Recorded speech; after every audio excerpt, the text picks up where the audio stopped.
Vamos abrir nossas Bíblias no livro de Números. Crianças, em qual capítulo hoje, hein? Vocês sabem? Dá uma olhada aí no boletim que você descobre. 9, né? Números capítulo 9, continuando nossos estudos. Crianças, ajudem os adultos para a gente ganhar tempo. Hoje o texto é grande, temos muitas coisas a tratar, ainda temos ceia, olha só. Ceia de novo? É, de novo.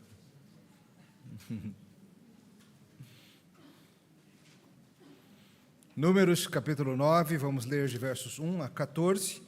O tema, claro, é o que acabamos de ler também em Êxodo capítulo 12, sobre a Páscoa do Senhor. Peço sua atenção à leitura da palavra de Deus. Assim diz a Escritura. Falou o Senhor a Moisés no deserto do Sinai, no ano segundo da sua saída da terra do Egito, no primeiro mês, dizendo: Celebrem os filhos de Israel a Páscoa a seu tempo. No dia 14 deste mês, ao crepúsculo da tarde, a seu tempo, a celebrareis. Segundo todos os seus estatutos, segundo todos os seus ritos, a celebrareis. Disse, pois, Moisés aos filhos de Israel que celebrassem a Páscoa. Então, celebraram a Páscoa no dia 14 do primeiro mês, ao crepúsculo da tarde, no deserto do Sinai. Segundo tudo que o Senhor ordenara a Moisés, assim fizeram os filhos de Israel. Houve alguns que se acharam imundos por terem tocado o cadáver de um homem, de maneira que não puderam celebrar a Páscoa naquele dia. Por isso, chegando-se perante Moisés e Arão, disseram-lhes: Estamos imundos por termos tocado o cadáver de um homem. Por que havemos de ser privados de apresentar a oferta do Senhor a seu tempo, no meio dos filhos de Israel? Respondeu-lhes Moisés: Esperai, ouvirei o que o Senhor vos ordenará. Então disse o Senhor a Moisés: Fala aos filhos de Israel, dizendo: Quando alguém entre vós ou entre as vossas gerações achar-se imundo por causa de um morto, ou se achar em jornada longe de vós, contudo, ainda celebrará a Páscoa do Senhor. No mês segundo, no dia 14, no crepúsculo da tarde, celebrarão, com pães asmos, ervas amargas, a comerão. Dela nada deixarão até amanhã, e dela não quebrarão osso algum, segundo todo o estatuto da Páscoa, a celebrarão. Porém, se um homem achar-se limpo e não estiver de caminho e deixar de celebrar a Páscoa, essa alma será eliminada do seu povo. Porquanto não apresentou a oferta do Senhor a seu tempo, tal homem levará sobre si o seu pecado. Se um estrangeiro habitar entre vós e também celebrar a Páscoa ao Senhor, segundo o estatuto da Páscoa e segundo o seu rito, assim a celebrará.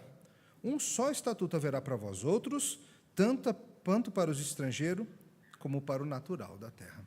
Até aqui a palavra do Senhor. Vamos orar? Senhor, ao considerarmos as ordens do Senhor para teu povo Israel naqueles dias, lá no Sinai, pedimos que o Senhor nos revigore, nos ensine, que o Senhor nos ajude a focar os corações na tua palavra e deixarmos outras distrações de lado. Em nome de Jesus. Amém. Crianças, alguma vez na vida vocês já pediram uma segunda chance? Já, né?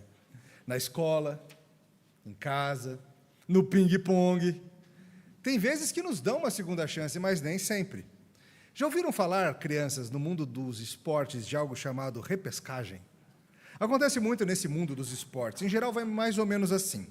O torneio de futebol ou de outro esporte tem uma primeira fase que serve mais para remover os fraquinhos e deixar os mais fortes para as fases seguintes. Só que, dependendo da regra do torneio, existe algo chamado repescagem, que é como uma segunda chance, em que os que não conseguiram entrar de primeira têm uma outra oportunidade para ir. Há outras coisas que têm coisa similar, por exemplo, concurso de culinária e assim por diante, mas nosso foco é no esporte. Por exemplo, estamos nos preparando para a Copa do Mundo de Futebol FIFA no ano que vem. Em muitas regiões já se definiram os classificados, mas na Europa, por exemplo, ainda está acontecendo a disputa. São vários grupos com 5 ou com 6 nações jogando entre si, e o primeiro colocado do grupo vai direto para a Copa. O segundo colocado, porém, disputa essa repescagem, como se você fosse pescar lá do balde alguém que sobrou. Uma nova oportunidade que classifica mais alguns. Poxa, pastor, mas que deprê, assim, se classificar entre os ruinzinhos, né? Legal é se classificar assim bem entre os primeiros, porque você já chega meio derrotado no torneio desse jeito. Quem entra assim, sem ser pelo jeito principal, por certo não terá grandes honras e vantagens, será? Acontece, será, de uma equipe vir da repescagem e acabar vencendo ou se saindo muito bem? O que vocês acham? Sim, Sim, é possível terminar super bem, mesmo por um tempo havendo andado meio mal. Pedi auxílio aos amigos do Papo Bola, grupo master aqui da igreja, de WhatsApp, e entre inteligências humanas e artificiais, encontramos muitos exemplos. Por exemplo, em 2004, a Grécia entrou na Eurocopa, torneio de seleções europeias, pela repescagem. Ninguém dava nada pelos gregos, mas eles venceram o torneio contra os portugueses, na casa dos portugueses, negócio impressionante. Já aconteceu na Libertadores, por exemplo, em 2008, a LDU entrou pela repescagem e ganhou o torneio. Não lembro bem de quem eles ganharam, mas ganharam o torneio. Já na de 2017, o Grêmio entrou no torneio pela pré-Libertadores e venceu o torneio também. Então a gente não dava nada por eles, ganharam. Botafogo em 2024 tinha morrido no ano anterior, mas depois não morreu mais. Algo acontece assim na Champions League também, o grande torneio de futebol europeu. Em 2009 foi assim com o Barcelona. Tinha sido mal no campeonato espanhol no ano anterior, entrou na Champions pelas fases preliminares, jogando jogos bizarros em campos esquecidos, e venceu não só a Champions, mas a tríplice coroa naquele ano. Era o primeiro ano de um jovem treinador chamado Pep Guardiola, que resolveu colocar Messi jogando de falso 9, só para ver uma coisa ali, rapidão. E as coisas aconteceram. Em 2010, repetiu-se o feito. A Internacional entrou na Champions pela fase preliminar, que ninguém dava nada por eles, e venceu não só o torneio, mas a tríplice coroa. Copa do Mundo acontece também. Em 2010, o Uruguai foi para a Copa pela repescagem e foi bater lá na semifinal e ficou em quarto lugar. Eurocopa de 2016, Portugal se classificou para a segunda fase pelo fiapo, por um fiapo, pela pele do dente, assim, sabe? Como um dos terceiros colocados e acabou ganhando o torneio. Sim, Cristiano Ronaldo ali, do lado de fora do campo, vendo seus colegas ganharem o torneio sem ele em campo. Foi um negócio lindo, foi maravilhoso. Em 2018, a Croácia quase não foi para a Copa, entrou pela repescagem e foi bater lá na final. Uma linda campanha. Ou seja, acontece. E acontece não só no futebol americano, por exemplo, já aconteceu 6 vezes do campeão do Super Bowl ser alguém que veio pela repescagem. Alguém que foi lá para a final sem ninguém dar nada, mas teve uma segunda chance. O mais recente foi o time de Green Bay, os Green Bay Packers, em 2010. Já aconteceu na NBA, da equipe de Miami entrar na fase final, de novo, pela repescagem ou equivalente, e parar na finalíssima. No surf, o nosso Gabriel Medina já foi campeão mundial, mesmo passando por uma espécie de repescagem em 2018. Até nos esportes eletrônicos acontece, como indicam os especialistas do Papo Bola. Por exemplo, no Campeonato Mundial de LoL, League of Legends, em 2022, a equipe DRX, entrou pela repescagem ou algo assim e foi campeã. Ou seja, é possível que, mesmo tendo uma segunda chance, parecendo que você não tinha lá muito a oferecer, mas ainda assim você terminar bem. É possível que as circunstâncias iniciais de algo estejam irregulares ou longe do ideal, e mesmo assim algo ande tão bem que você termine satisfatoriamente, porque a regra permite isso. A regra permite algum tipo de repescagem, de recuperar quem não foi bem. Não estava indo, acabou terminando bem. Você sabe que é assim na escola também, não sabe, crianças? Às vezes tem uma segunda chamada, tem uma recuperação, ou então você faltou a prova porque você estava, sei lá, com cachumba, e aí você faz a outra prova. A vida é cheia de situações em que temos segunda chance. Claro, a gente sabe também que tem algumas que não, né? Tem algumas coisas na vida que, se você não acerta de primeira, parece que nunca, nunca, nunca mais. Mas e quanto ao nosso relacionamento com o Senhor? Como que é essa relação entre sua lei, graça, segundas chances, repescagem? Será que o Senhor exige de nós uma obediência perfeita de primeira, e quem não obedecer de primeira já era para você? Será que tem algum tipo de repescagem ou segunda chance? Será que é isso que a gente precisa? Será que o Senhor leva a lei dele assim tão a ferro e fogo, ou ele meio que, a lei é só pro forma, façam como quiserem? Como que é? Nosso coração cristão é confuso quanto à lei do Senhor. Por vezes a amamos, por vezes a ressentimos. Por vezes achamos que ela é um ótimo guia para a vida, por vezes olhamos para a lei do Senhor e achamos que ela não é tão razoável assim. Se há um Deus de segundas chances e repescagem, onde que me inscrevo para isso? Hoje nós vamos juntos pensar sobre lei e graça na instituição da Páscoa. E veremos que o Senhor nos dá a sua Páscoa para graciosamente nos proteger. Isso inclui vocês, gentios. O Senhor nos dá a sua lei, nos dá a sua Páscoa, e Ele nos protege por meio dela, e nos salva de nós mesmos. Vamos ver isso em algumas partes. A primeira questão que eu quero tratar bem com vocês é que a adoração conforme Deus prescreve não é opcional e deve ser levada a sério. Olha de novo o começo do nosso texto. Falou o Senhor a Moisés no deserto do Sinai, no ano segundo, após a saída da terra do Egito, no primeiro mês, dizendo: celebrem os filhos de Israel a Páscoa ao seu tempo, no dia 14 deste mês, ao crepúsculo da tarde, a seu tempo, veja quantas ênfases em a seu tempo, do jeito que foi, segundo os seus estatutos, segundo os seus ritos, a celebrareis. Ou seja, nada de ficar inventando, faz do jeito que eu falei. Disse, pois, Moisés aos filhos de Israel que celebrassem a Páscoa. Então celebraram a Páscoa no dia 14 do primeiro mês, ao crepúsculo da tarde, no deserto do Sinai, segundo tudo o que o Senhor ordenara a Moisés. Assim fizeram os filhos de Israel. Estamos ainda no Sinai, ao segundo ano após a saída do Egito. Estamos nos preparando para a marcha pelo deserto. No último domingo, lidamos com a consagração dos levitas, lembra? Aqueles muitos homens foram separados por Deus, foram ordenados, instalados, tomaram posse, por assim dizer, para serem os resgatadores, os representantes, os substitutos de Israel no serviço religioso do santuário. Eram consagrados para essa missão, que duraria dos seus 25 até os seus 50 anos, e sempre precisavam fazer expiação pelos seus próprios pecados, antes de fazer pelo do povo. Vimos como o Senhor deu aquele grupo para proteger Israel, porque o Senhor habitaria no meio deles, e era necessário que houvesse essa zona de proteção, esse sangue derramado, para que a praga da justiça do Senhor não viesse sobre eles. E agora, o Senhor tem uma outra instrução para Moisés, muito importante, para Moisés e Arão, mas um não se esqueça de. Tinha tido um não se esqueça de um pouco antes, não tinha? Não se esqueça de fazer o candelabro, a gente falou sobre isso bastante, do jeitinho que eu falei, conforme eu ensinei. E agora a mesma coisa, não em referência a um objeto, mas a uma festa. Qual festa? A festa das festas dos judeus. Não se esqueçam de fazer a Páscoa. E o Senhor deu ordem, façam do jeito que eu falei, no dia que eu falei, com os estatutos que eu mandei, os ritos certinho. Não inventa moda, Israel. Faz do jeito que eu falei. Dia 14, primeiro mês. E é claro, aí no verso 5 tem a frase, segundo tudo que o Senhor havia ordenado a Moisés. E claro, onde que isso tudo foi ordenado?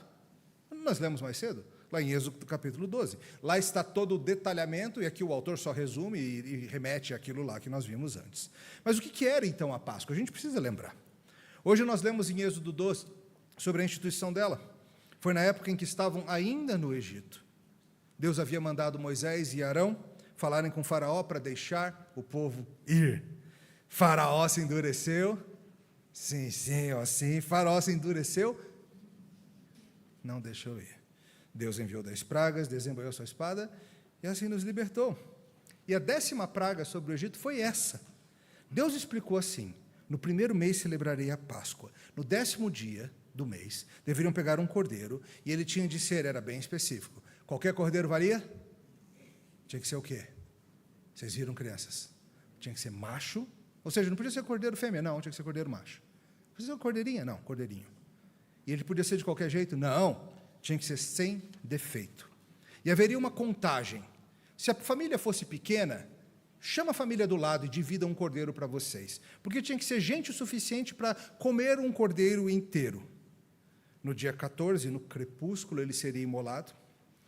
E conforme o rito era ensinado, passariam o sangue dele na verga da porta, nas ombreiras, simbolizando a casa está debaixo do sangue do cordeiro. Então, comeriam a carne assada, bem como pães asmos, ou seja, pães sem fermento, e ervas amargas. E o texto nos diz uma instrução muito interessante, era para comer pronto para a viagem. Sandália no pé, lombo cingido, assim, de mochilinha, sabe? Come como quem está saindo na pressa, cajado na mão, pronto para sair na viagem, porque era isso que ia acontecer. A qualquer momento eles iriam sair do Egito. E todos os anos, quando celebrassem a Páscoa, era para se vestir de novo, com roupa de viagem. Porque naquela noite o Senhor passaria pela terra com seu destruidor. Onde houvesse sangue, ele passaria direto. Nas casas que não houvesse a proteção de sangue, ele entraria e colheria o primogênito para si. E assim aconteceu em todo o Egito, até na casa de Faraó. O Senhor, claro, ensina muitas maravilhas com isso, inclusive que se pela fé formos protegidos com o sangue do cordeiro macho e sem defeito, seremos salvos de sua ira. E Deus manda, não se esqueçam, todo ano, sempre façam. Puxa vida, mas quem se esqueceria de um negócio desse? Seria mais fácil esquecer do meu aniversário do que de um negócio desse. Aconteceu já de você esquecer do seu aniversário? Você olhar e falar assim, puxa, passou uma semana, fiz aniversário, nem... Não acontece. Eu não sei. Talvez você esqueça do aniversário da esposa, alguma coisa assim, de casamento e tal. Do seu próprio você não esquece, não. A Páscoa alguém esqueceria? Sim. Inclusive, a gente tem um exemplo muito triste lá no livro de 2 Reis. Nos é dito, quando o rei Josias encontra o livro da lei, que o povo estava desde a época dos juízes sem celebrar a Páscoa. Fica uma dúvida se era sem celebrar completamente ou sem celebrar corretamente, do jeito completo, como tinha de ser, era uma celebração meio bagunçada. Seja como for, sim, é bem possível que o povo de Deus não leve a sério a adoração conforme o Senhor manda levar. Lembrar do que o Senhor fez e adorá-lo é algo básico na vida do povo do Senhor. Mas temos dificuldade com isso. Também nos esquecemos com frequência, não? Todos vocês, irmãos, conhecem essa luta. A de não querer adorar, a de ir deixando, a preguicinha, o dia ocupado. Domingo à tarde choveu. Os pastores também sentem isso, tá? E não é porque não gostamos ou não valorizamos o culto, porque nós somos pecadores mesmo e precisamos lutar contra a nossa tendência a deixar a adoração de lado. O número de membros, isso não é só na nossa igreja, mas é também na nossa igreja. Mas em toda igreja, o número de membros das igrejas é muito maior do que o número dos participantes dos cultos. Isso é sério. Isso é padrão, em praticamente todo lugar. Mas perceba que participar da Páscoa não era opcional. Todo mundo tinha de ir. Te surpreende isso? Não devia, porque Deus tem exigências para conosco, nossa vida, os nossos caminhos. A sua lei é lei. Como nos relacionamos com sua lei? Ian Duguid bem diz, algumas pessoas descrevem sua compreensão de um Deus que é quase inteiramente justiça e obrigação, com muita pouca misericórdia e graça. Outras, um grupo bem maior, defendem a visão de um Deus complacente, cujas obrigações e regras são bastante negociáveis, sobrepujadas por sua benevolência geral para com a humanidade. E esse texto aqui nos ajuda, pois ele mostra tudo isso. É importante entender, sim, que do Senhor tem expectativas a nosso respeito, a sua lei para a nossa vida não é opcional, a adoração é uma obrigação de todos nós cristãos. É o caminho que ele deseja que vivamos. O Senhor instituiu suas santas ordenanças para o nosso bem, para a nossa fé, nosso fortalecimento. Daqui a pouco vamos partilhar da ceia juntos. Essa santa ordenança é um presente, bem como uma ordem para todos vocês, discípulos de Jesus. Quando você deixa de participar do culto público com regularidade, você é o maior prejudicado, embora não o único. Porque seus irmãos são fortalecidos com sua presença, seus dons, sua fé, sua voz, seu serviço. E Israel precisava celebrar a Páscoa. Porém, perceba que não estamos falando de uma lei irracional, sem sentido, um mero capricho de um ditador celestial. A Páscoa era um lembrete a corações peregrinos de que eles tinham sido escravos e a vida era terrível antes do Senhor intervir. Mas Deus tinha libertado-os com grande poder. Eles eram um povo separado, ainda que pecadores, e Deus mesmo proveu o caminho de sangue para protegê-los da sua própria ira. Inclusive, a importância era para as crianças. Crianças, olha que legal. Na Páscoa antiga, na época do Antigo Testamento, as crianças participavam, estavam juntos lá. Não ficavam separadas numa salinha ou nada assim. Não, estavam juntos.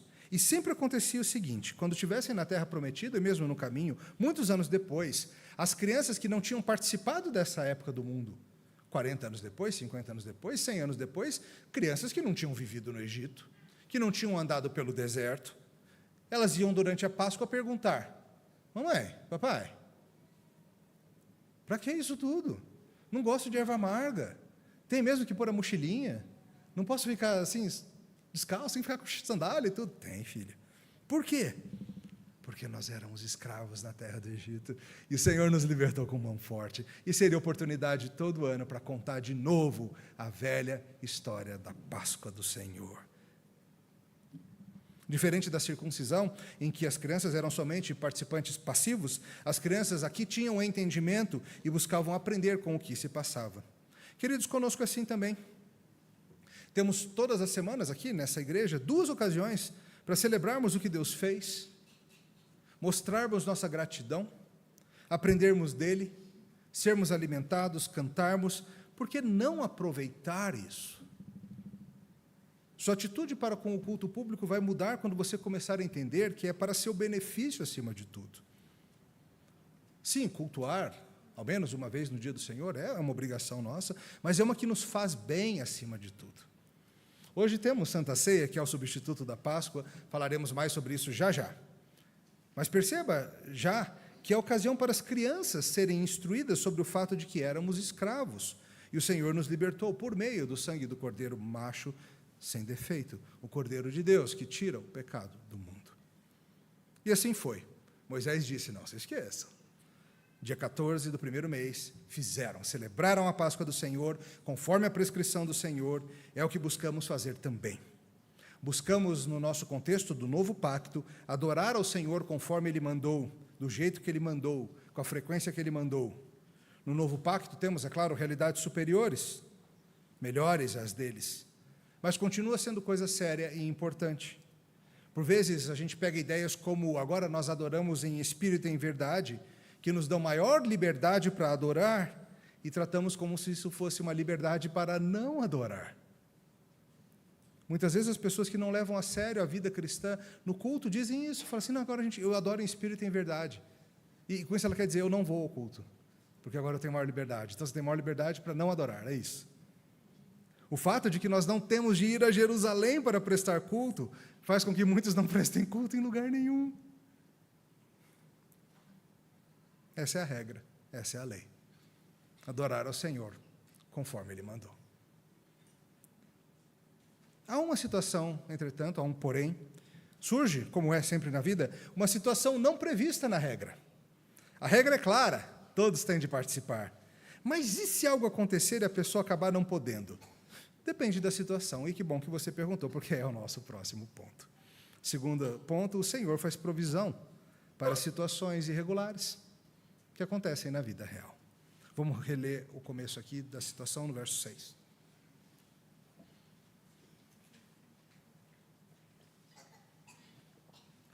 Houve alguns que se acharam imundos por terem tocado o cadáver de um homem, de maneira que não puderam celebrar a Páscoa naquele dia. Por isso, chegando-se perante Moisés e Arão, disseram-lhes, estamos imundos por termos tocado o cadáver de um homem.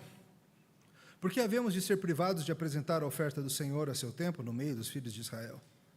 Respondeu-lhes Moisés, esperai e ouvirei o que o Senhor vos ordenará. Então disse o Senhor a Moisés, fala aos filhos de Israel, dizendo, quando alguém entre vós ou entre as vossas gerações achar-se imundo por causa de um morto, ou se acharem jornada longe de vós, contudo, ainda celebrará a Páscoa ao Senhor no mês segundo. No dia 14, no crepúsculo da tarde, celebrarão, com pães asmos, ervas amargas, a comerão. De nada dela deixarão até amanhã, dela não quebrarão osso algum, segundo todo o estatuto da Páscoa, celebrarão. Porém, se um homem achar-se limpo, não estiver de caminho e deixar de celebrar a Páscoa, essa alma será eliminada do seu povo, porquanto não apresentou a oferta do Senhor a seu tempo, tal homem levará sobre si o seu pecado. Por vezes, ao ler a lei do Senhor, nós somos desconfiados. Achamos que elas não são tão realistas assim, que são meio impossíveis, implausíveis até. Por vezes, achamos melhor nem pensar no que Deus exige, pois a vida real no mundo caído é tão mais complexa. Mas será que Deus não sabe disso? Será que o Senhor da providência não sabe que coisas acontecem e que nem tudo no dia a dia anda conforme manda o figurino? Veja a situação. Todo mundo tinha que participar da Páscoa, mas alguns não participaram. Como assim não participaram? Tinha de todo mundo, a regra era essa. Tinha, mas nem todos foram. E as razões foram levadas até Moisés, e Moisés foi consultar o Senhor. Isso é ótimo. Não foi uma atitude de, estou nem aí. Foram consultar o Senhor por meio do mediador, do pacto, Moisés. Aconteceu que naquela Páscoa, alguns homens não puderam participar e foram impedidos pela própria lei do Senhor. Como assim? Porque eles tinham tocado num cadáver e assim ficaram impuros. Queriam participar da Páscoa, queriam participar, mas não podiam. Perceba que eles queriam fazer a oferta, como fica claro o texto, mas as circunstâncias da vida tinham acontecido. A gente não sabe os detalhes. Morreu alguém na rua, eles correram acudir e não teve jeito. Foi um acidente, um atropelamento, sei lá, de cavalo, alguma coisa. Um infarto fulminante, caiu da ribanceira e foram socorrer. Seja como for, ao tocarem naquele cadáver, aqueles homens se tornaram cerimonialmente impuros. O próprio livro de Números, no capítulo 5, fala sobre alguns que são impuros, os leprosos, os que tocam em cadáver e os que padecem de fluxo, tinham que, nesse período, ir para fora do arraial. Números 19 prescreve 7 dias de impureza por tocar num corpo. Então, veja um conflito. A lei diz que tem que adorar, mas a lei diz que quem está impuro não pode adorar. E agora? Tocamos num cadáver. Deus diz que eu não posso participar de nada cerimonial por 7 dias, mas também diz que se eu não participar da Páscoa, eu vou ser excluído. Eu não quero agradar o Senhor de um jeito ou de outro. Qual lei que eu sigo? Duro, né? O que fazer? E agora? Moisés foi ao Senhor e o Senhor o instruiu, e a resposta do Senhor, claro, é maravilhosa como não poderia deixar de ser. E a resposta foi até além do que foi perguntado e traz 2 grandes possibilidades. A não participação por motivo de força maior, por assim dizer, e a não participação por desobediência. Porque, veja, o Senhor sabe como somos e sabe que inventamos nossos motivos, e o Senhor também sabe, sendo Ele o Senhor da providência, que coisas acontecem. E o Senhor mesmo menciona a questão de tocar o cadáver. E também Ele já antecipa uma outra situação que certamente aconteceria no futuro, de na época da Páscoa as pessoas estarem em viagem, porque lembra, quando estabelecidos na Terra Prometida, isso tudo seria centralizado ali em Jerusalém, depois de muito tempo ainda, lá no templo, e as pessoas queriam viajar para Jerusalém para a Páscoa, mas nem sempre dava, ou quem morava lá tinha saído de viagem por outra razão, teve de resolver algo em outra cidade e não voltou a tempo, uma viagem de trabalho, cuidar de um parente, sei lá, são inúmeras as razões. E aí? A pessoa queria participar, mas algo assim aconteceu. O Senhor proveu um caminho, uma repescagem, por assim dizer. O Senhor é gracioso. Haveria uma espécie de segunda chamada, que nem tem na prova na faculdade. Uma segunda chamada. Um mês certinho depois, também no dia 14, segundo mês, haveria uma nova oportunidade, podia celebrar a Páscoa igualzinho. Mesmas regras. Cordeiro, a erva, tudo exatamente igual. Uma segunda chamada, e quem viesse pela segunda chamada estaria igualmente protegido. Não seria um israelita de segunda classe, aquele pessoal ali, foi a segunda chamada. Não conversa com eles, não. Não, igualmente protegido e cuidados por Deus. Que solução linda. E Andrew Guide bem comenta, Deus não lhes disse que obediência exata não importava, contanto que tivessem boas intenções. O Senhor não permitiu que esses homens participassem da Páscoa em estado de impureza, nem lhes permitiu celebrá-la na hora que bem entendessem. Contudo, ao mesmo tempo, reconheceu que a obediência precisa, nem sempre é possível em um mundo caído. E por isso providenciou uma segunda oportunidade para a Páscoa, uma celebração irregular, por assim dizer, uma segunda chamada. Isso é um bálsamo para os nossos corações, queridos. O Senhor é compreensivo sobre as circunstâncias que Ele mesmo trouxe na nossa vida. Ele não é o Senhor da providência e das nossas agendas. Você está acamado por uma enfermidade e precisa ficar uns domingos sem adorar. Você acha que o Senhor está bravo com você por isso? Não está. Foi Ele que trouxe essa enfermidade. Você teve uma emergência, até a famosa história do bom samaritano, justamente alguém que não vai adorar, que os outros seguem, ele não segue para ajudar a pessoa e perde a adoração. Deus controla tudo isso. E não, o Senhor não vai te destruir por ter faltado ao culto diante da providência dele. E hoje no novo pacto é ainda melhor, justamente por essa descentralização da adoração, por adorarmos em espírito e em verdade. Você está em viagem, você não precisa estar na sua cidade, você não precisa ir na sua igreja. Você pode se juntar ao povo de Deus onde estiver.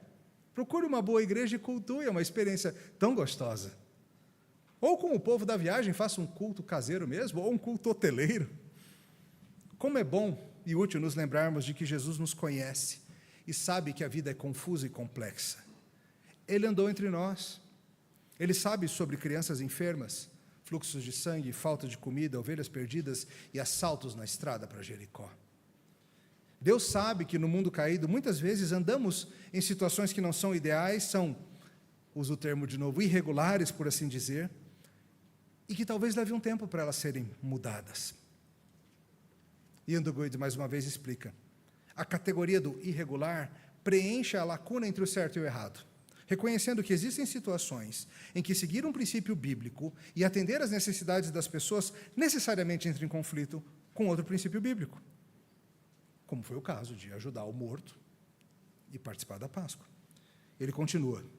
A solução não é declarar que os princípios bíblicos são irrelevantes, como fariam os liberais, nem declarar as necessidades das pessoas como descartáveis, como fariam os fariseus. É antes buscar a orientação de Deus e fazer o melhor possível nas circunstâncias presentes, enquanto se caminha o mais rapidamente possível em direção ao cumprimento dos princípios bíblicos. Como essa passagem nos mostra, Deus não é apenas o Deus de regras e regulamentos, mas o Deus que estende graça e misericórdia no mundo complexo da realidade. E o próprio Duguid, no seu livro, dá um exemplo bem legal, que é muito comum em culturas poligâmicas onde chega o Evangelho. É um dilema. Chega o Evangelho numa tribo poligâmica, sejam homens com muitas esposas ou mulheres com muitos maridos. E aí essa turma começa a se converter, de verdade. E está irregular, não está? O que faz? Larga das várias esposas e filhos e os expõe a outros problemas? Ou larga dos vários maridos e os expõe a outros problemas? Não. Talvez por um tempo seja isso, vai se manter a irregularidade, faz-se o que dá para fazer na situação e ensina-se para que a geração seguinte não ande pelo mesmo caminho. A geração que já aprende a lei do Senhor vai andar diferente. Nunca deveríamos usar o que aconteceu antes como desculpa para fazer também. Fazemos o melhor que podemos quanto ao que Deus exige, confiando na graça dele para nos ajudar a viver dentro das circunstâncias. Mas tem outra situação, que está aqui coberta também, não está? E quando você pode ir, está no verso 13. Porém, se um homem achar-se limpo, ou seja, não tocou em cadáver, não está leproso, nada, está limpo. E não estiver de caminho, ou seja, não aconteceu de estar em outro lugar, resolvendo seus problemas, e deixar de celebrar a Páscoa do Senhor, o que deve ser feito? Essa alma seria excluída, eliminada do povo, porque não apresentou a oferta do Senhor a seu tempo, e o homem levaria sobre si o seu pecado. Então a pergunta é, e quando pode ir? Aquele que está dando o perdido, que está apto, mas prefere não ir. Essa pessoa deveria ser removida do povo, porque ser povo do Senhor significa adorar ao Senhor. Não faz sentido você ser membro do povo de Deus e não querer estar com Deus e o seu povo, no principal evento ligado a isso. De novo, não é opcional, é exigido e vital para o seu bem-estar. Pense em nós hoje em dia. Todos os cristãos são convocados a adorar a Deus, mas surgem na vida situações que nos impedem. Está indo para o culto e fura o pneu. Estou com uma doença contagiosa. As crianças estão. Estou numa viagem a trabalho numa cidade que não tem igreja, compreensível. O que é muito diferente de você, tendo toda a possibilidade de adorar, optar por não fazê-lo. A pergunta que deveria surgir é legítima. A pessoa que vive na prática de não adorar é um crente mesmo? Deveria estar ainda no grupo da igreja? Ou deveria ser retirado? Pois a própria definição de um crente é um discípulo de Jesus que foi resgatado com seu sangue para adorar ao Senhor. É muito estranho o crente que faz da ausência o seu hábito, e não a exceção. É saber que Cristo nos resgatou para adorá-lo. Aliás, tem um aspecto final aí tão lindo que não pode passar batido, que é o fato de que o Senhor faz provisão para nos incluir, os estrangeiros. Você viu aí no verso 14, o final do texto? Se um estrangeiro habitar entre vós, e também celebrar a Páscoa ao Senhor, segundo o estatuto da Páscoa, segundo o seu rito, assim a celebrará. Um só estatuto haverá para vós outros, tanto para o estrangeiro como para o natural da terra. Como assim estrangeiros? O texto nos deixa claro que estrangeiros já eram, desde essa época, bem-vindos à Páscoa do Senhor. não eram etnicamente judeus, parte do povo escolhido, mas já eram bem-vindos. Bastava se tornarem parte do povo por meio da circuncisão de todo homem. E uma vez que isso acontecesse, não haveria diferenças, não vai ter, pessoal, estrangeiros, o cantinho de vocês ali, na Páscoa vocês ficam ali, se sobrar cordeiro vocês comem, um pouquinho de pão, não, é igual. Mesmas exigências e mesmos direitos. Quando Israel saiu do Egito, a Bíblia nos ensina que pessoas de outros povos foram juntos, foram na onda, né? Abriu a porteira e foram juntos, se mandando do Egito. Por certo, muitos conheceram a Deus e seus sinais e pragas no Egito. E sabemos, claro, que era plano do Senhor desde o início, que a descendência de Abraão serviria de luz para as nações, que as famílias da terra seriam benditas nele. O plano sempre foi que estrangeiros, gentios, não judeus, tivessem acesso à mesma proteção do sangue do Cordeiro. Quando o anjo passasse sobre o lar na Páscoa, ele não iria fazer um exame de DNA para ver se tinha genética judaica. Ele não iria pedir para ver uma genealogia bem preparada num site qualquer. O que ele veria? Sangue. Tem sangue na porta do cordeiro macho sem defeito? Está protegido. Não tem sangue? Está pego. Ah, mas é judeu. É. Vai estar sem sangue? Está pego. E nesse processo de inclusão dos gentios, algo maravilhoso se passou. Jesus veio ao mundo, o Cordeiro de Deus, que veio para alcançar salvação a judeus e gentios que crescem nele. Veio proteger da ira divina todo aquele que estivesse com as portas do seu coração, por assim dizer, lambuzadas com o seu sangue. E aqui estamos nós, um monte de gentios que comerão da nova Páscoa em instantes. Como assim? Lembre-se, na noite em que foi traído, o Senhor estava com seus discípulos celebrando a Páscoa, o primeiro ato daquela situação toda. Ele foi morto na sexta-feira de Páscoa. Lembre, vimos no texto hoje, a Páscoa envolvia várias coisas ao longo de vários dias. Porém, o Senhor mostrou que essa cerimônia antiga iria se tornar obsoleta e seria substituída pela Santa Ceia. Assim como os levitas, assunto do sermão passado, se tornaram obsoletos e desnecessários quando ele veio fazer o seu sacrifício, assim a Páscoa se tornou obsoleta e desnecessária e foi substituída por nova refeição cerimonial, que mostra que o Senhor nos libertou não somente do Egito, mas do jugo do pecado e da sua própria ira. E nós que não éramos povo participamos. Para participar nós temos de ser batizados. Como era a circuncisão, agora é o batismo. Um substitui o outro também. É o mesmo sistema. Se cremos, recebemos o símbolo de ser da comunidade do pacto e participamos da refeição pactual, da refeição da família, como o pastor Marcelo ensinou hoje de manhã. Comemos pão, lembrando do seu corpo. Bebemos vinho, lembrando do seu sangue. Mas não tem mais morte acontecendo. Não precisa nunca mais ninguém morrer por nós. Cristo morreu de uma vez por todas. E é por isso que as nossas Páscoas não envolvem morrer cordeiro e nem coisa nenhuma. A gente bebe vinho, a gente come pão. E a gente se lembra dele até a hora de estarmos com ele. Já, já. Na sua vida você precisa de quê? De uma segunda chance? Não.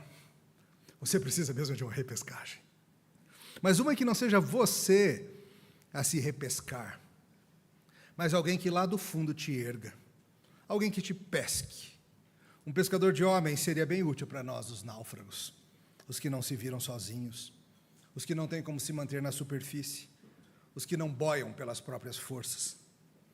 Nós temos, no que diz respeito, irmãos, à vida eterna, à salvação, algo muito melhor do que uma segunda chance. Pois Deus sabe que com Adão não bastaria falar, ok, Adão, vou te dar uma segunda chance, vai, volta para o jardim, tenta de novo. O que você acha que ia acontecer depois de um tempo, hein? Você conhece seu coração. Irmãos, todos nós entramos na vida eterna, não por nos sairmos bem e nos qualificarmos, mas pela misericórdia do Senhor em nos pescar. A lei de Deus é séria e está sobre todos nós. E a graça de Deus em Cristo nos proveu uma solução para a nossa falha em nos qualificarmos diante do Senhor, em cumprir a sua lei. temos o Senhor Jesus. Não precisamos de mais nada. Aliás, isso me traz a uma história sensacional do Novo Testamento que às vezes fica esquecida. Vou terminar contando uma história de Páscoa para vocês. Havia um homem chamado José, discípulo de Jesus. Ele não tinha coragem de dizer para ninguém, crianças, que acreditava em Jesus, mas acreditava. E ele estava em Jerusalém quando Jesus morreu na cruz. Ele tinha algum acesso aos poderosos e ele foi conversar com Pilatos, o governador romano. Venceu a vergonha e o medo. Pediu para Pilatos que deixasse que ele levasse o corpo de Jesus. Pilatos deixou. Então José foi até o lugar da caveira, pisando em terra misturada com sangue e pedregulhos. José foi lá no corpo de Jesus na cruz e tirou os cravos das mãos e dos pés de Jesus, com aquele corpo inerte, imundo e fedorento, certamente sujando a sua roupa cara. José era rico. Um homem sozinho pesa muito, e claro, José precisava de ajuda, e tinha um amigo junto. Mais um que tinha acompanhado Jesus no meio das sombras. Nicodemos era o nome desse. Ele uma vez tinha ido falar com Jesus e tiveram uma conversa interessantíssima sobre nascer de novo. Tinha sido numa outra Páscoa, um tempo antes, anos antes. Ele foi até Jesus e disse que sabia que Jesus vinha da parte de Deus porque fazia sinais que ninguém mais podia fazer sem Deus. E Jesus conversou com ele sobre nascer de novo. Nicodemos ficou meio confuso com essa história de nascer de novo. Como assim? Eu vou voltar para a barriga da minha mãe, eu já sou grande. E Jesus respondeu: você é mestre em Israel e não entende essas coisas? Nicodemos, em outra Páscoa, na Páscoa em que Jesus foi morto, acompanhou José na tarefa de tirar Jesus da cruz e levar o corpo para sepultar. Foi e levou consigo mais de 30 quilos de um composto de mirra e aloés. José e Nicodemos cuidaram do corpo inerte, aquele corpo morto, aquele cadáver. Aquelas mãos que tinham multiplicado pães e peixes, tocado em olhos fechados, escrito na areia. Até em leproso aquelas mãos tinham tocado, mas estavam frias de morte. Aqueles pés tinham deixado pegadas na água do mar da Galileia, pegadas na água, mas tinha uma perfuração horrenda ali. Aquele cabelo que tinha sido lavado por uma seguidora estava todo preguento de sangue endurecido. Aquela boca que tinha proferido as mais lindas palavras, dela não saía nenhum som. Aquelas costas tinham levado o peso do mundo e estavam abertas com músculo, gordura e talvez até ossos expostos. Aquele peito que outrora cheio de espírito não estava mais. E o corpo morto e pesado foi tirado da cruz, por certo, com dificuldade. Será que tiraram a coroa de espinho e jogaram longe? Será que guardaram para levar em algum lugar? Será que um espinho furou a mão de José? Envolveram-no com um lençol com aromas e o colocaram numa cova nova, pertencente a José, perto de um jardim, de um pomar. Uma cova nova, onde ninguém ainda havia sido colocado. José mesmo rolou a pedra na entrada. Talvez tenha até travado a lombar, com tanta força que fez. Um lindo gesto de amor e honra. Porém, tem um problema. José e Nicodemos tocaram em um cadáver.